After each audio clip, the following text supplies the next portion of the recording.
ஒரு வீட்டில் செல்வம் சேர. ஏன்னா செல்வம் என்பது எல்லாருக்குமே ஒரு பிரதானமான விஷயமாக இருக்கிறது. செல்வத்தை சேர்த்து குவித்து அதை செலவில்லாமல் செய்பவர் யார் அப்படின்னா இந்த விநாயக பெருமான் தான். அப்போ என்னன்னா நீங்க நல்லா கவனிச்சுக்கணும், விநாயக பெருமானுக்கு அனுதினமும் ஏதாவது ஒரு பதிகத்தை விட அனுதினமும் ஏதாவது ஒரு இனிப்பு பதார்த்தம் அவருக்கு பண்ணி கொடுக்கணும். விநாயகரை கரெக்ட் பண்றது ரொம்ப ஈஸி. அதாவது அவருக்கு பெரிய பதிகங்களோ பூஜை புனஸ்காரங்களோ தேவையில்லை.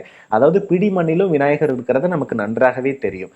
ஆகையினால நம்ம எப்ப எல்லாம் இந்த இனிப்பு பதார்த்தங்கள் வீட்டில் செய்யக்கூடிய தின்பண்டங்கள் இருக்கு இல்லையா, அதை கொடுத்து விநாயகர் கிட்ட எதை கேட்டாலும் நமக்கு கிடைக்கும்.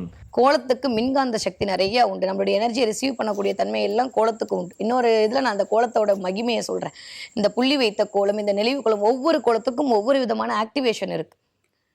அது ஒரு மிகப்பெரிய பிரபஞ்ச ஆற்றலை உங்களிடம் கொண்டு வந்து சேர்க்கக்கூடிய காரணியாக இருக்குது. அது ஒரு எல்லாத்துக்கும் அதிபதியாகப்பட்டவர், நம்பிக்கை வைத்தால் தும்பிக்கை வைத்து காப்பாற்றக்கூடியவர் விநாயக பெருமான். அந்த விநாயக பெருமானுக்கு 2 விசேஷங்கள் நல்லது. ஒன்று, அமாவாசை கழித்து வரக்கூடிய சுக்ல சதுர்த்தின்னு பேர். அடுத்தது பௌர்ணமிக்கு அப்புறம் வரக்கூடிய சங்கடஹர சதுர்த்தி, தேய்பிரையில் வர்றது.